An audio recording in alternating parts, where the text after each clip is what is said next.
Yeah, man. Real quick, shout out to everybody on Instagram, R2G2, and everybody else. Shout out to YouTube. Shout out to Facebook. Thank y'all for checking us out, week after week. So we appreciate y'all.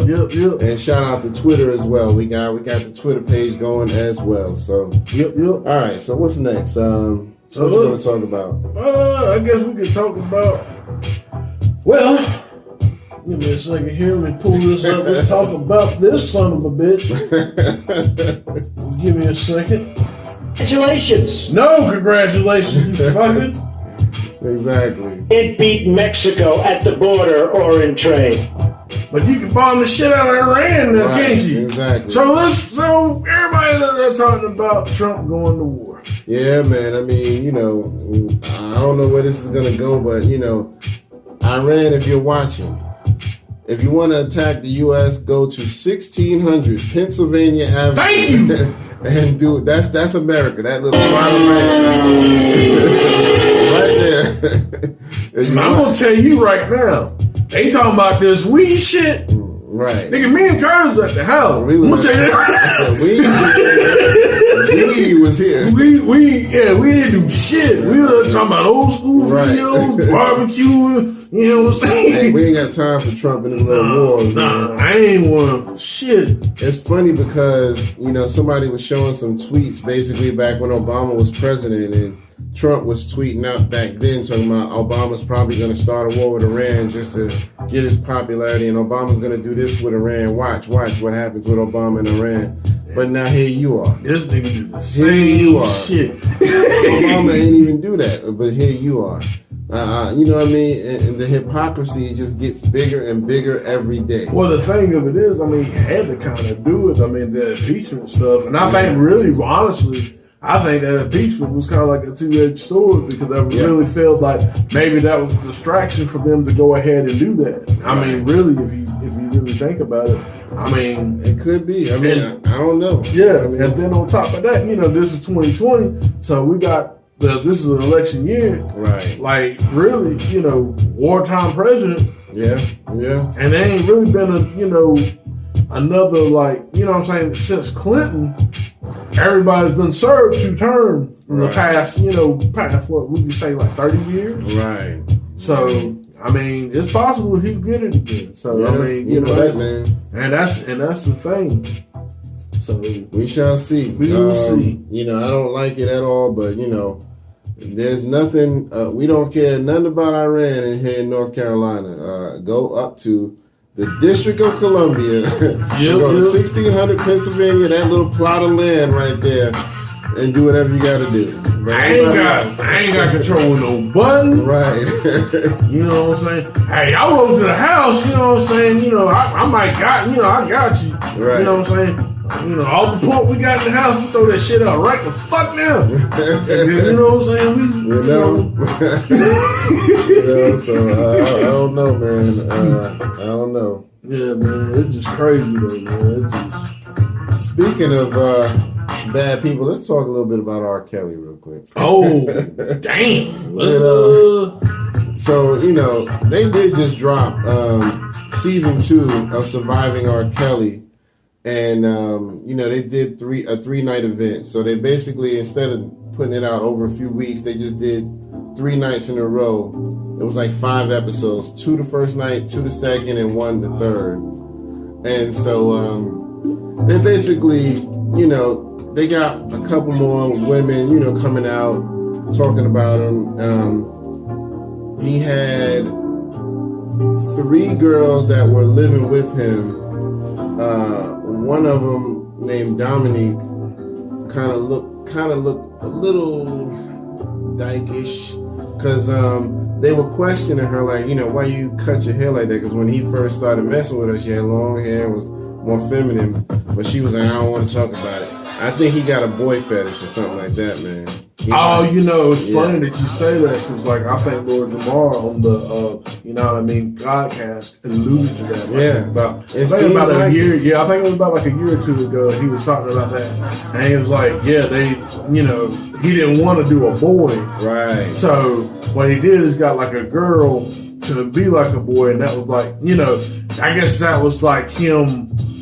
This is the veil, right? like I'm at that veil, but I'm not going to cross it. I'm going to kind of stay here. I'm still doing fucked up shit, but like this right here, this is like I'm right there at it, but I'm going to stay.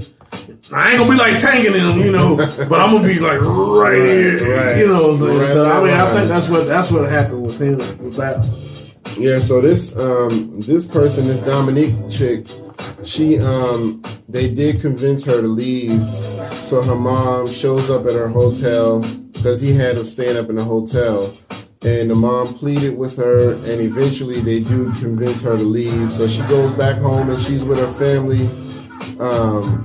She did go back to the hotel, but then she went right back home. So she's officially back home with her mother. She's got herself a new boyfriend. She's even pregnant. So I was like, okay, that's cool. You know, it kind of solidifies her not going back. Yeah. Then there was 2 girls left with him, Azriel Clary and what's the other one's name? Joycelyn Savage. So by the end of the last episode, Azriel Clary does move out and moves back in with her family. So there's only one actual girl living with him now. Ooh. Now, the one that moved back in her family, Azriel, she said that she still does support him. Yeah. She just, maybe she just wanted to make the family shut the hell up about it. I don't know. So she was like, all right, fine, I'll move back home, but I'm still supporting him. So, dang, that's yeah, man. It's crazy. So, you know, right now, as far as I know, it's just the one girl, Joycelyn Savage, who is still living with him. So that's basically all that happened on this season. But other than that, those were the major things. Everything else was just people testifying about what they went through with him and how, you know, how much of a mean side he has. And it sounds to me like he might be bipolar because, you know, even his brother said that one day R. Kelly was talking to the brother and he was like, man, he pointed to a poster of himself on the wall. He said, you see that dude right there? And he was like, yeah, that's you. He was like, nah, man, that dude, that's an evil man right there. You know, he was like, he said, the brother was like, I don't even know what he meant, but I guess he was just trying to tell me he had a bad side to him. And, you know, he was like, yeah, that the R. Kelly guy, that's the bad guy. You know, Robert, I'm just me. So maybe he's got a bipolar thing going on where, you know, or schizophrenia. You never know. But there's definitely something wrong if you still, you know, trying to mess with these young kids who are clearly, you know, just infatuated with your fame and not really wanting to be in these adult situations, but you basically coax them into it, and so they become accustomed to it, and then they get mind fucked. You know what I mean? So I don't know, but you should check it out though, man. Yeah, what station is it on again? Is it on Lifetime? Lifetime, still? Yeah, okay, Lifetime. I'm sure they'll replay it, but going to the bipolar, not necessarily and I think not necessarily that all entertainers are bipolar. But what I'm saying is I can kind of relate to what not necessarily relate, I can kind of understand what he's saying. Because, like, we on here, you know what I'm saying? Not necessarily that I play a character, but it's like, here, like, this, you know, I'm kind of like, this is how I am on the podcast. Right. And I might be a little different when I, you know, go to my place of dwelling with. Right. So, and not necessarily that I'm bipolar, but what I am saying is this. It's like, sometimes, you know, when you're an entertainer or you know, you have this persona, when the camera's on, you're this persona. When you're, you know, when that's done and over with, I mean, kind of like what Dolomite was, you know, if you watch that on Netflix, we was alluding to, like, basically, you know. I didn't watch the movie yet. Oh, man, it is good. But that's basically what he was talking about. Yeah, I'm up on stage. I'm a character. This is like this is kind of like an avatar. You know what I'm saying? Right. When I'm off stage, I'm just this guy. That's it. Yeah. And I think that's just what it is. But I think with R. Kelly, like what you're saying, it's like it's really, really to like one extreme to the other. Right. And that's kind of like, you know, that's what happened with bipolar. You know, people being bipolar. It's no middle. It's just one extreme to the other. You know, it's Dr. Jekyll and Mr. Pedophile. Mr. fucking stupid. I'm not a pedophile. But I mean, no disrespect, but he does have some kind of issue going on, and he doesn't realize it. But he has a problem, and he needs to get that addressed. And I don't think he's going to really get to that point until all these females finally just leave him alone. When he has nobody, and it breaks him down, that's when he'll finally start realizing, okay, something ain't right. I need to get some help. Because it's almost like he kind of knows, like I said, if he had that conversation with his brother and saying, that guy on the poster, man, that dude is evil, and that dude is sick, and that dude is twisted, and, the brother was like, I didn't even know how to respond. He was just like, I was sitting there like, what the hell? That's you, bro. What are you talking about? Yeah, what you talking about? So he was just letting him know there's two personas, but it's one thing to have an on-screen persona, kind of like when Beyonce had the Sasha Fierce thing. She was like, yeah, I go into these Sasha Fierce moments, and this is how I am when I'm Sasha Fierce, and blah, blah, blah. That's for entertainment. But you letting this stuff, turn into something that physically affects other people. You're taking people's family and kids away from them all because of your sick obsession. So there's something wrong there. You know what I mean? Now, there's nothing wrong with being attracted to people who are younger than you, but they still need to be of a certain age where they can make a sound decision. Yeah. Don't start courting people when they're 11, 12, 13 years old. You know what I mean? Even one, I think they said, it might have been as young as 9 when he started.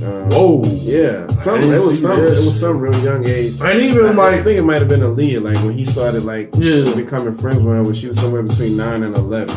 And going back to looking at that video too, like with the Aaliyah one, the first one. Yeah. It's like, man, I did not, because when we were looking at this, she was basically growing up with us.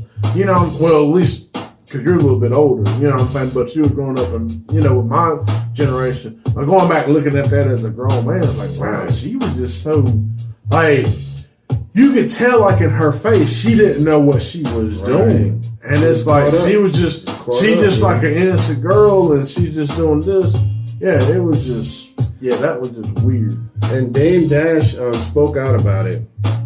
He said, he couldn't really. He said that basically because he and Aaliyah had a relationship right before she died, and I think they were together when she died. But basically, he said that he did ask her about it, and she wouldn't really give him details. She just basically kept saying, "He's a bad man, and that's all you need to know. And if I tell you more, you'll really want to hurt him." So obviously, she did come to her senses at some point. But that's all she would say. So he was just like, he didn't want to be around him. He was mad at Jay when Jay-Z did the R. Kelly album. Oh, yeah, they did the tour, yeah. They did a whole album. But didn't he pull away from that because of that? R. Kelly pulled away from it because he felt like Jay-Z had some beef with him. Remember? Because it was something where he was doing a show and he said some guy was in the audience pointing a gun at him. I was like, what? So nobody in the audience was worried about it. They just, this guy's right here, just pointing a gun at the stage. So I'm just gonna let it happen. I'm gonna kind of let it happen. Just I think he was a little petrified at the point. Yeah, I think maybe Jay-Z was probably up there finding it out. He probably, man, that shit is illegal. Right. What y'all doing is illegal out here. So, but I think that's what kind of started the beef between Jay and Dame, because Dame said that he refused to be a part of anything when Jay-Z was like, yeah, I'm going to do an album and a tour with R. Kelly. Dame was like, nah, keep me out of that. And I get it. I never really thought about it until Dame said something about it. So he was like... They did like, what, 3? 3 what? Albums? Yeah. I don't know. I think there was 3. One that I know of. There was like one. The Best of Both Worlds. I think they did, the Best of Both Worlds. And then I think they did another one. I don't think it gained as much popularity. And then I think they did another one. I don't think that one ever got out. But I have to do some research. If I find it, I'll clip something to the YouTube on that, because that is interesting. Because I always thought it was just one album. I know they did a tour, like the Best of Both Worlds tour, and then they also did the Best of Both Worlds album, but I didn't know it was anything beyond that. So I don't know. I mean, back then I wasn't that big of a Jay-Z fan. He was still growing on me. I was getting to the point where I was like, okay, I'm getting a little more cool with him, but that was back when he was still trying to change his style because he used to do the little faster rapping. Right. So when he was in that, I was like, that's just whack, man. But once he started getting out of that, he started growing on me a little bit more. So I want to say that Best of Both Worlds was, what was that, 2001? Somewhere in that area? Yeah, it was definitely early 2000s. It was either 01 or 02. Yeah, it was definitely early 2000s. I think it was right after the Nas and Jay-Z thing. Yeah. Because Nas and Jay-Z was 01. Mm-hmm. So it was either late 01 or early 02, something like that. But yeah. Anyway, back on track. So yeah, the R. Kelly thing, man, it was, you can just tell, man. I mean, there was some stuff going on that he don't want to admit to. And they talked about the interview that he did with Gayle King and how crazy he was acting and how they could tell. My fucking life. Yeah, man. He was a trip, man. But yeah, I mean, so it's interesting. Go check it out, man, because judge for yourself. You know what I mean? If you watch it and you still feel like these women are just liars, I don't see it. I can see it on their face. Yeah, I mean, the stuff that they're saying about him, they would only know from being around him. They even had one that was like, they used to braid his hair. You remember he used to always wear the cornrows and all of that? Yeah, so she was in a couple of videos and he eventually did something to her. Damn! So she said, I cried during that song. Right. Damn! So damn, R. Kelly! She said that, basically she was cool. They were just good friends. And, one day he just asked her to, do that. And she was like, nah, I ain't doing that. We like brother and sister, I'm just cool. And he was like, hey, you got to do it. He kind of tried to force her. And supposedly he just, and all in her face when it happened. So I don't know, man. That's what she said. Somehow she said, I got up and my eyes were sticky and all of this. And I'm like, dude, man, why would you, But that's how you can tell there's something wrong. If you're trying to force somebody and they're clearly telling you no, I mean, at this point, I guess there's not much they can do as far as testifying in court because it's been so long for a lot of them. So maybe that's why they're just doing it on the documentary. I don't know. But anyway, let's keep it Lifetime. So, Faith Evans mad about the Lifetime doc that came up with her. So Lifetime has a new series called Hopelessly in Love, and basically they focus on famous relationships between celebrities and their love for each other. So they interviewed Faith for an episode for her and Biggie's relationship, and she said that the way they approached it with her was like, they were going to talk about how much in love they were and how good of a thing they had, before he died. And then she said after the show got cut, produced, and, made for TV, she said it kind of came off all about the cheating scandals and all of that. Like it was just a finger pointing and Faith is bad and Biggie's, good. And so she was mad about that. I don't think the episode has aired yet. I think it's supposed to air on the 10th. They did Left Eye so far. They did her relationship with Andre Rison. And that was deep, man. I didn't know about a lot of stuff that was going on. I didn't even know. She was messing with Suge at one point. Damn, Suge. Did not know that. And even Suge wanted to leave her alone because she was crazy.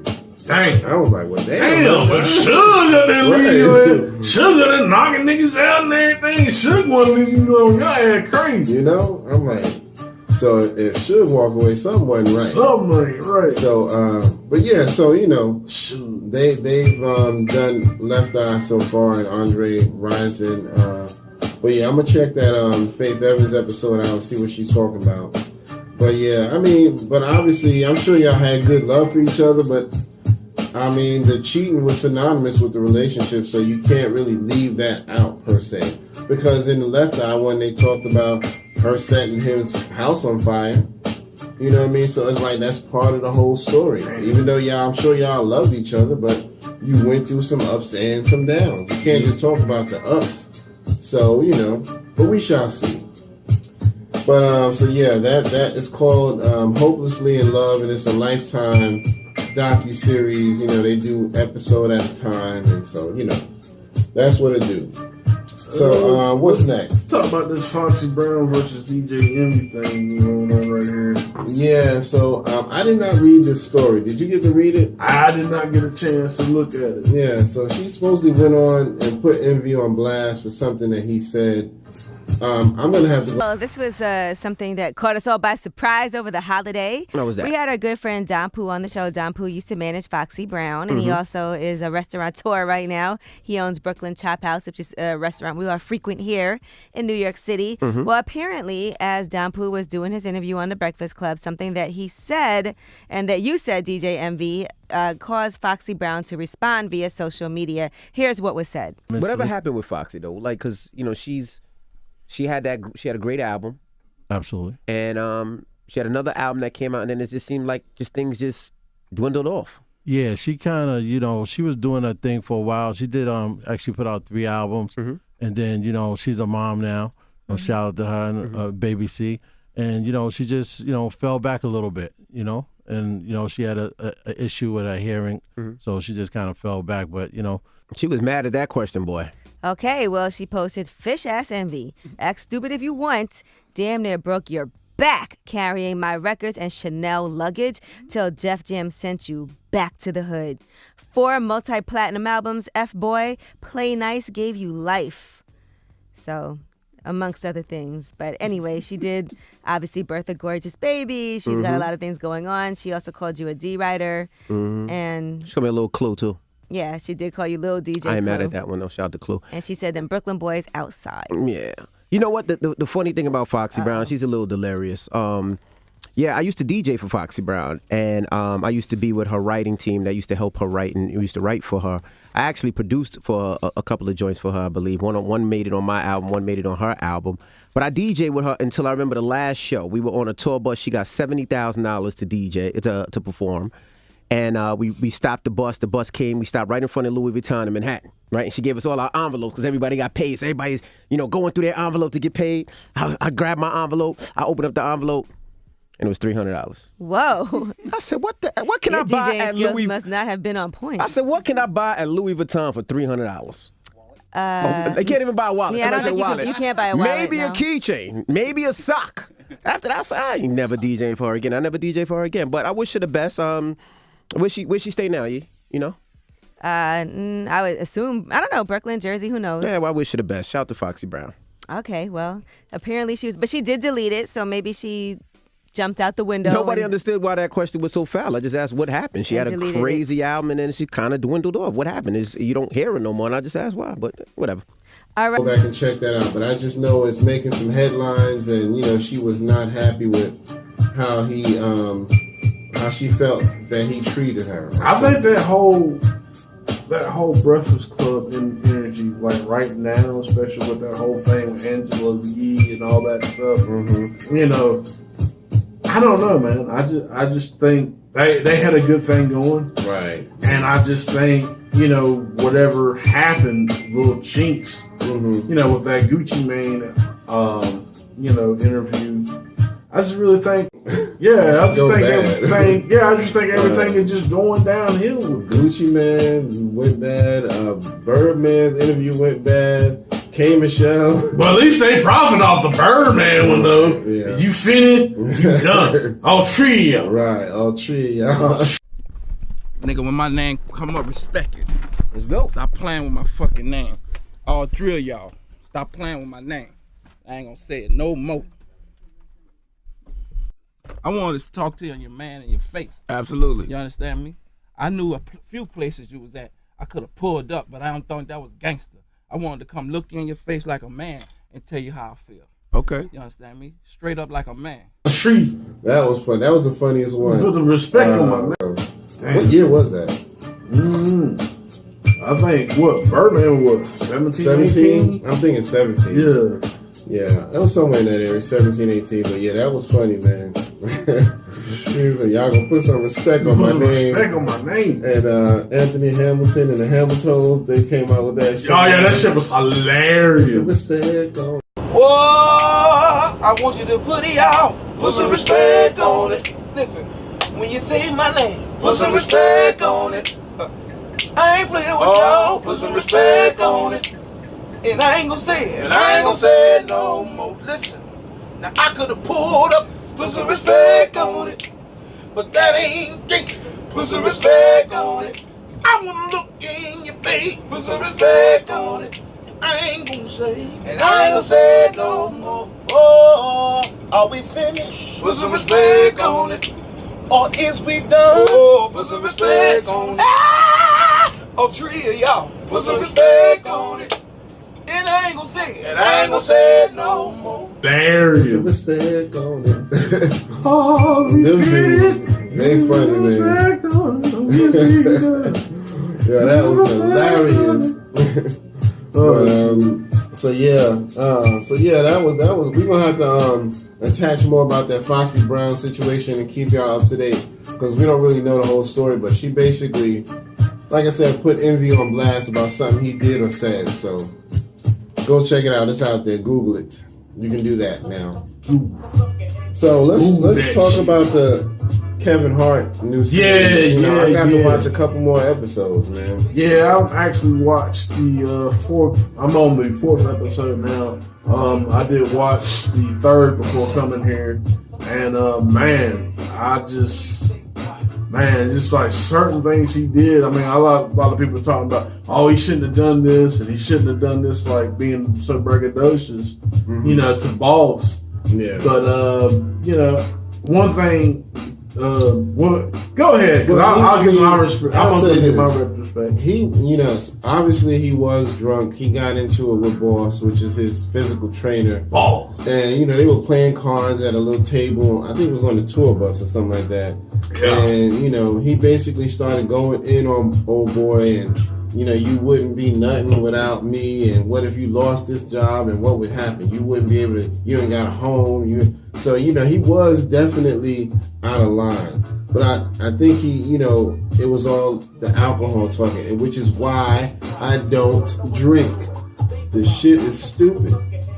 And sometimes that truth come out when you drink. It does. It does. So the truth come out. he basically supposedly was drunk, and you can kind of tell he was. And afterward, he did apologize, and he did say, "Hey, I was just drunk, and I said some things," and he sent out, a text to all of his guy friends from like the Plastic Cup Boys, all of them, and was like, "Look, that wasn't me talking. That was the alcohol, and I want to sincerely apologize." Because obviously they all were kind of mad at him, but the guy, Boss, he is a little on the cocky side. So I think he just brought out some of the truth that Kevin was holding about him, and probably Kevin did feel like in the back of his mind, you wouldn't be much without me. Well, I'm gonna say this too, and he had all that, the allegation with the cheating, and then he had the allegation with his previous friend, with the T. Johnson, JT or TJ, something like that, and the one who tried to extort him. Yeah. So he had like a lot. Yeah, so he kind of like felt like this wounded animal, right. And he like, he kind of had to lash out, like he in the corner, like, so it's like, because he didn't believe that like dude did that. You know what I'm saying? So, and what's so funny is he still feels like, even to this day, I'm not 100% sure if he did it or not. I don't even have to know you and be around you to know that dude did it. Come on now. You know what I mean? And I think deep down, Kevin Hart knows it's just because he's such a good person that he doesn't want to believe it. He doesn't want to say straight up and down, this guy screwed me over and basically tried to extort me and, tape me and all of that. So I think this whole thing with the chick was a setup by this guy because he, like Kevin was talking about, he was like, who would have even been able to record that? Nobody else was in that room. Or was somebody hiding in the closet that I don't know of? You know what I mean? He was like, based on how it was recorded, you can just tell, like, what the hell? Was somebody else in there? And then all of a sudden the guy sends the clip, to, I think, Kev and his wife. Yeah. And basically, like, if you don't want me to release this, you're going to give me some money. So it's like, what else do you need? I mean, he sent it to y'all directly. Well, the other thing too is, you know, he was talking about, well, I didn't have my crew there, I didn't have my brothers to. Now that's the only thing I kind of like. Well, you still a grown man. You still a grown man. Like you can't, you know what I'm saying? You can't make that excuse like, oh, I didn't have my boys to check me. Yeah. I mean, don't get me wrong, it's good to have that. Yeah. Good to have that. You need stuff like that in order to, you know, protect yourself, you know, in situations. But at the same time, you know what I'm saying, at the end of the day, you the one to make the final decision. At the end of the day, you the grown man. You know what I'm saying? So you have, you know what I'm saying, you gotta take, and which I think he did, but at the same time, like, you gotta take responsibility for that. You know what I'm saying? That's on you. Yeah, and it is. And I mean, he sometimes I know you can get kind of dependent on people to save you from situations, and that's cool, but you can't allow yourself to live your full life like that. Mm-hmm. It's good to have your road dogs, but you got to be an adult and say, this ain't right, I'm not doing it, I'm sorry. Yeah, you know like, what I mean? Yeah, that's another thing too. Like, dude was like, yeah, man, you talking about going to Las Vegas tonight. Like, I can't just pull away. Right. Like, you know what I'm saying? Right. I just can't do this. Right. Shoot. And then too, you know, you get a certain age. I mean, Kevin's a little older than me, but like, you get a certain age, man, it's like, yeah, you might want to hang out and all that stuff. But shit, I don't want to be chilling at the house. Yeah, man. Like, fuck that, man. There's too much stupid shit going on. Yeah, I don't hardly go nowhere, man. So, you know, and if I ever got famous and had to go on tour, she coming right with me, because I ain't trying to get caught up with nothing. No. I just wonder how that whole encounter went, you know what I mean? But when she wearing the microphone, so yeah, I really like you, Kev, speaking to my shirt. You know, he like, what? No. See, I'm not gonna speak into your shirt. Right. First of all, I have to look up to your shirt. Right. Because I'm a short man. Yo. Horrible Kevin Hart for what we call it. But you know what's the best part of that documentary, man, is his dad, man. Everything they talk about with his father is so funny, man. His father is a trip. I'm like, he is really just like Kevin be talking about in the comedy. It's like, you know, and I mean, not like the drug use. I know they said he went through the drugs and all of that, but just his mannerisms and, you know, now that he's sobered up and how funny he is in general, because he just don't know how to really, you know, relate to certain things. You know what I mean? Don't be a bitch. Right. Don't be a bitch, Kev. You know what I mean? He was talking junk to one of the little grandkids. I think he even hit him on the back or something. He's like, shut up. He stopped crying, dude. Right. Stop crying. I was like, dang, dude. So, yeah, I think I'm up to either 3 or 4. I can't remember, but I know I got through 3, but I can't remember if I started 4 or not. So, I'm going to have to go back and finish. So what is it, like 6 episodes? Yeah, 6 episodes. So if y'all haven't seen it yet, please go check that out. Support that. You know, I mean, my man is being an open book, and he's being honest and just letting you know, hey, here's where I messed up, here's how I messed up, and here's how I'm trying to bring myself back. And that's the thing, you know, I wanted to touch on. That's the thing that I really enjoy and like about this series. It's just like, you know, some of these celebrities and stuff, they just want to call us like we're the good guy all the time. Right. What I like about this is like, you know, we're not, you know, sometimes we can be dickheads. Yeah. I'm a person like you. Yeah. I got to put on pants and stuff like you. I might make more money than you. Yeah. But at the end of the day, I'm like you. I got to eat, breathe, shit. You know what I'm saying? So that's one thing I like about that. I like the fact that it's honest. Yeah. I mean, you know what I'm saying? There's been times that, you know, you might have a disagreement with your friends, you know, like it was said with boss and stuff. Yeah. You might have a disagreement. People can relate to that. Yeah. I like the honesty. Yeah. I like the honesty in it. And, you know, I think that's more of that to a certain extent, you know what I'm saying? You don't want to get too honest that it diminishes your character. Right. Like if you did something bad, but, you know, at least be honest enough to like, hey, I fucked up. Right. You know, so I do that's respect part that. of the road to recovery, you know, and admitting where you did wrong, you know, so if you stay in denial, you ain't gonna never fix nothing. So a shout out to Kevin Hart, man. I truly support him, and you know, he's doing big things, so. But yeah, so I think that's it for our episode today. We got anything else? 105. Me and Curtis is going to talk about doing a new segment, so be on the watch out for that. Yeah.